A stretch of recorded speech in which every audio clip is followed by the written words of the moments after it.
Hello, everyone. I hope that you're doing amazing wherever you are in the world. My name is Shikha, and I welcome you to my channel. As always, I'm so grateful that you're listening, subscribing, and commenting. I really appreciate support. I am grateful to be able to share knowledge and different techniques and experiments that I run on myself with you guys. And I wanted to share another experiment that I've been running on myself, or I ran on myself in this video. So recently, from June 1st to June 10th, I did a 10-day Ohsawa diet number 7. And so Ohsawa, Ohsawa, is a diet that was created by George Ohsawa, who is a Japanese macrobiotic individual who believes in macrobiotics. He's a Japanese, I don't know if he's a scientist or a researcher, I have no idea. I haven't looked into his background.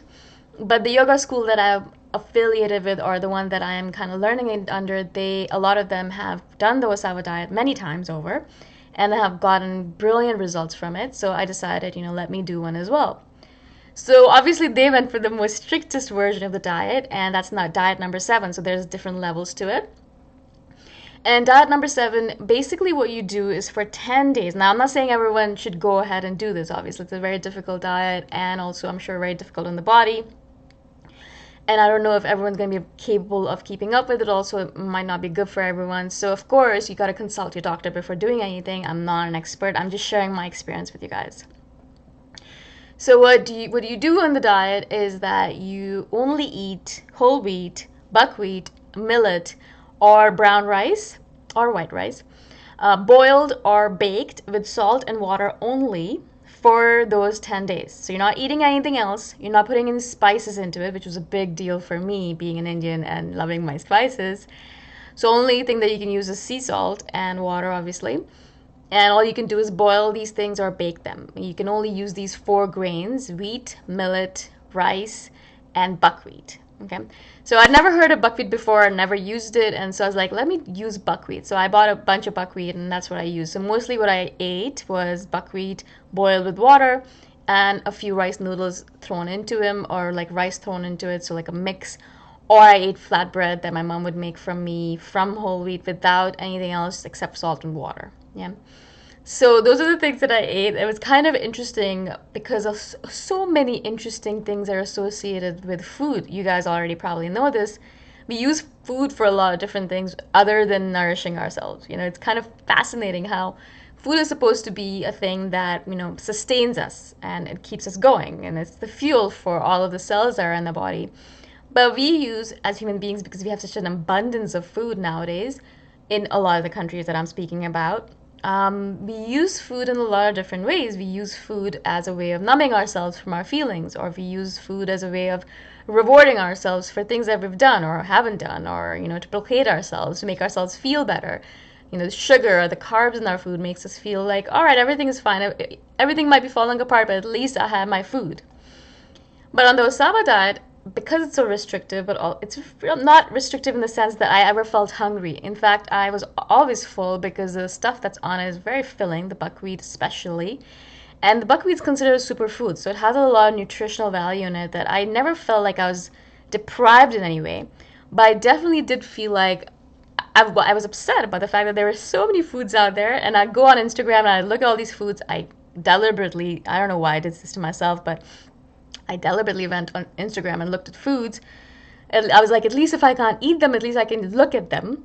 But I would look at all these foods and it was like, why am I doing this to myself? I live in a country where I have enough food. Why am I doing this to myself? I'm healthy enough. Why am I doing this to myself? And so I made up all these stories and I started playing the victim role and I started crying about the whole situation and things like that. I mean, crying not literally, but more like inside, metaphorically.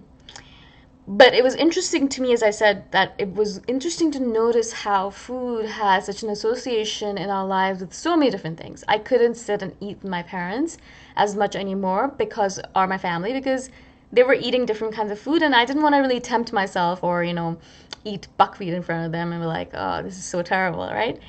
And so I usually ate in my room by myself. And so, of course, that was a disconnection from my family that I was like, all right, it's just temporary, it's fine, but it still hurt.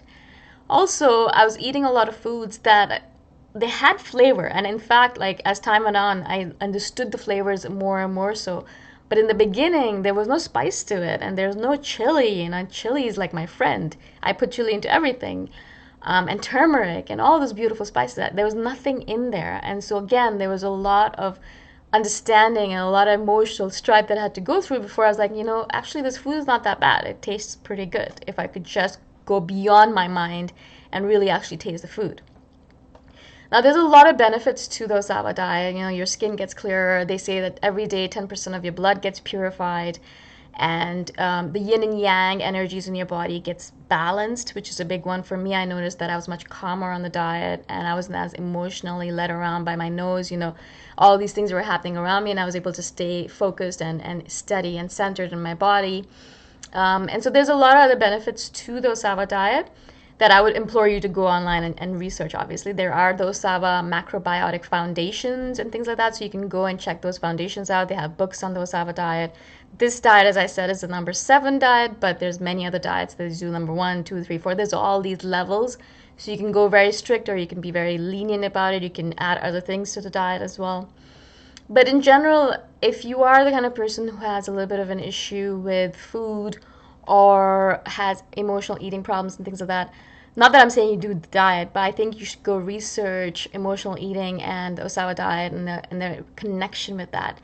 Because what happens, as I said, on the Ohsawa diet is that it's very hard to numb yourself or reward yourself with this kind of food. And it's buckwheat. You're not going to reward yourself with that stuff. And it's very hard to numb yourself with it as well, as I said, because it's not carbs. Like, it's not carb heavy. It's not like sugar heavy. It's just very bland, and it's just not something that you use normally or typically to numb yourself. So you're feeling all your feelings, you're feeling all your emotions, you're feeling everything, but you're able to be stable because, again, your yang energies are being balanced. So you're really able to feel the feelings, but not be led around with them, not be like following them like in your monkey mind. You're able to stay steady, and you're able to experience them. And I thought that it was brilliant because I was able to meditate better. I was able to be more calmer. I was able to go deeper into my yoga and into my asanas, into my poses. And even at work, I was able to really integrate myself in that work and really be steady with it and not get distracted, be focused, and even though I wasn't eating that much, right? Also, in general, at the end of it, I didn't even feel that hungry anymore because my body, obviously my stomach had shrunk a lot, but also my body didn't require as much food because a lot of the food I was eating probably right now and in general I'm eating is to numb myself and to reward myself. It's not really food that I need in order to sustain myself, in order to keep myself going, right? It's not that kind of food. It has other values to me. I'm not using it because I have a certain caloric need of the day. I'm using it because, oh, it's delicious and I want to stuff myself with it, right? And so for me, at least, the Ohsawa diet was a revelation of sorts in the way I eat, in the way I distract myself with food, the way I mindlessly eat sometimes. A lot of times, even though it was just buckwheat or whole wheat bread, I would just be sitting there and mindlessly chewing on it. And I'd always have to pull myself back because one of the things about Ohsawa diet is you try to be very mindful with the food that you put into your body. So when you're sitting there, you're actually eating and you're paying attention to each bite, trying to chew it at least 20, 30, 40 times. I didn't chew it 40 times. I think I chewed maybe 20 times each bite. But sometimes I'd get distracted and I'd go into my head and I'd forget that I'm supposed to chew that many times. And then I'd bring myself back. And it's kind of fascinating to notice how food, whatever it was supposed to mean for us when we were first, on the planet, now it means something completely different. It has taken on a completely different form for us. It means completely different things for us. It doesn't have the same connotation for us. And so Ohsawa diet for me, at least, taught me a lot about my food habits and how they were actually very terrible. And I was able to kind of improve upon them a lot. Obviously, health-wise, I felt a lot better after. And even after it's been 8 days since I finished. Even now, I notice a major change in my metabolism and my digestion. It's much faster and much more smoother. My skin's much better. My eyes, are much brighter. And it's just in general, my continence has, my characteristic, my personality has changed a lot. It's become calmer and smoother. Of course, these are just temporary changes, perhaps, and I'll go back to being normal again. But it's nice to see that food can have such a magnanimous effect on our entirety of our body, our personality, our spirit, everything. And so I'm not, as I said, recommending that everyone do the Ohsawa diet number 7, but I do recommend that you go online and check it out. It is fascinating. I've never heard of it before the yoga school taught me about it. And so it's fascinating that this individual, George Ohsawa, was able to come up with such a brilliant technique and share it with the world, and I still had no idea it existed, right? So I'm guessing a lot of you perhaps haven't heard of it as well, and so I wanted to share it with you. If you have heard of it and if you've done it, I would love to hear from you and your experiences of it.